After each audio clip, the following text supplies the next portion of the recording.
class? Anyone? Yes. That's good. So thank you very much for participating, everyone. I do agree with all of your answers. And also, aside from those answers, the story teaches us to forget the past and live in the present moment, especially when we are in a relationship. And yes, we might not forget it, but at least we no longer dwell from the past. And to create a healthy relationship, or to create a healthy, intimate relationship, our heart should only focus on one person only and not with someone from the past. Just like the story of Pedro Buhay.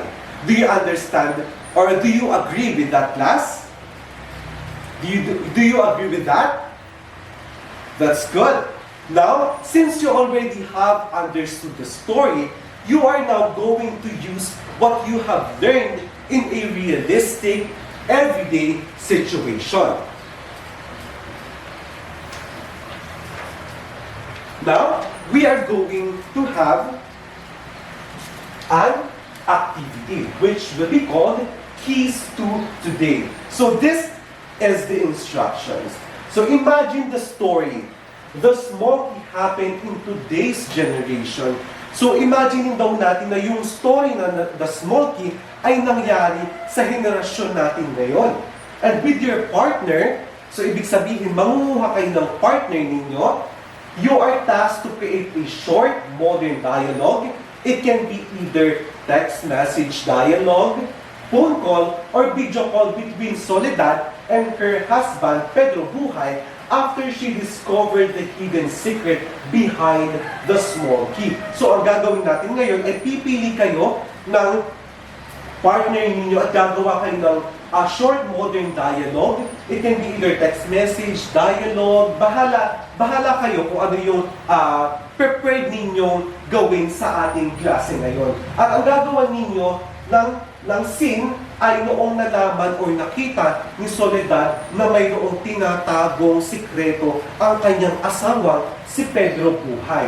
And your modern version must reflect the emotional intensity of both two characters, but in a modern setting. Like for example nga, yung video call, texting or phone call na nangyayari sa ating henerasyon ngayon. And make sure that your performance reflects the learnings you and your partner have gained throughout the discussion of the story. And each performance will be given 2 minutes to perform and act.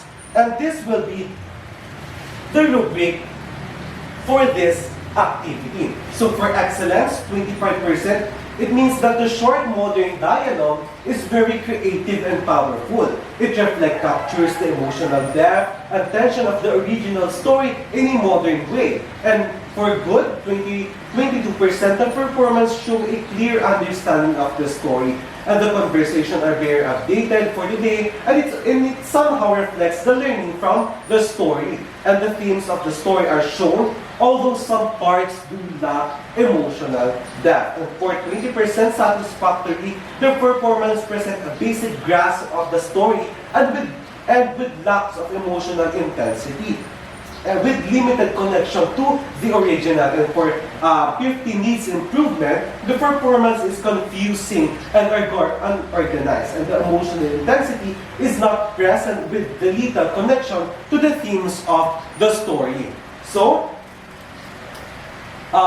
thank you very much for participating, everyone. Excellent performance. Your performance should reflect your learnings from our discussion. And I appreciate your effort in creating your short, modern dialogue even for a short period of time. You are all such a creative student. So well done, everyone.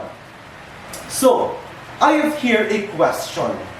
So, considering now that we have learned that the story tackles about the experiences, the struggles, the jealousy, and the complexities of love within marriage, how does the story, The Small Key by Paz Latorena, reflect the Philippine literature during the period of emergence? Anyone from the class? Anyone? Yes, Miss Ronquillo. Yes, excellent answer. I agree because it highlights the important values during the emergent period, like asserting one's identity and how people deal with personal conflict and social challenges, especially the characters of the protagonists. Now, we will have an activity. And this activity will be called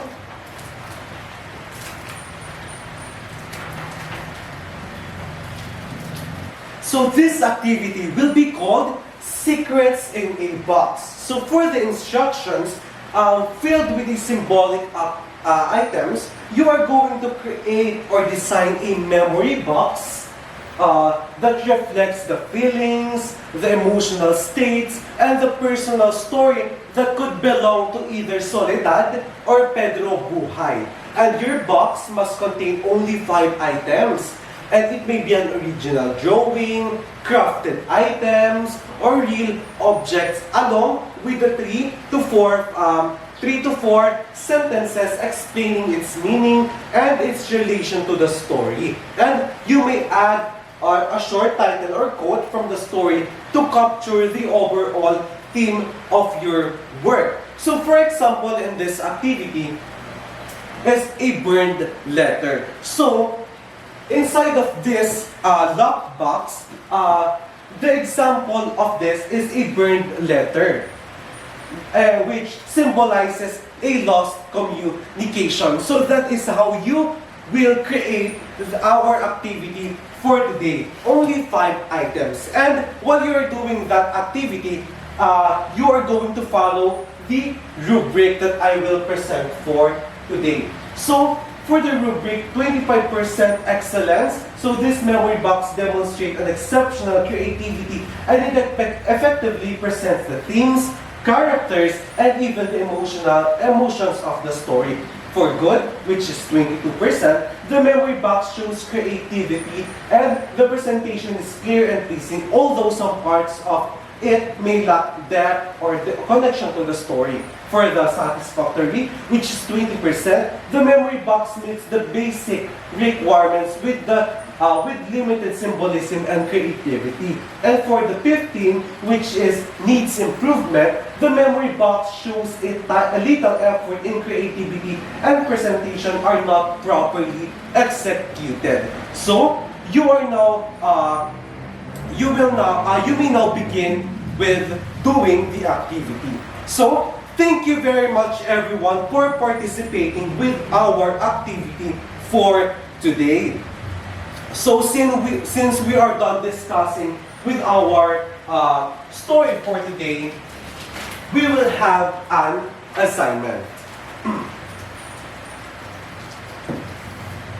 So for your assignment, for the instructions, imagine that you are one of the characters in the Smoky.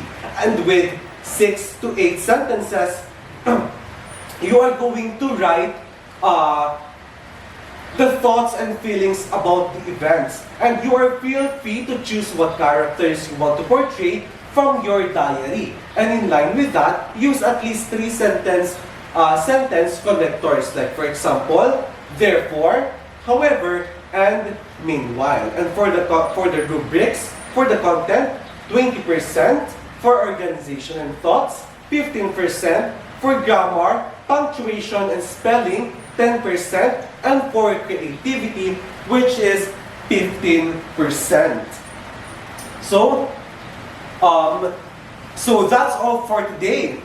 Thank you very much everyone for participating, for volunteering, and for raising your hand. I hope that you are all learned today. Thank you everyone, and have a good day.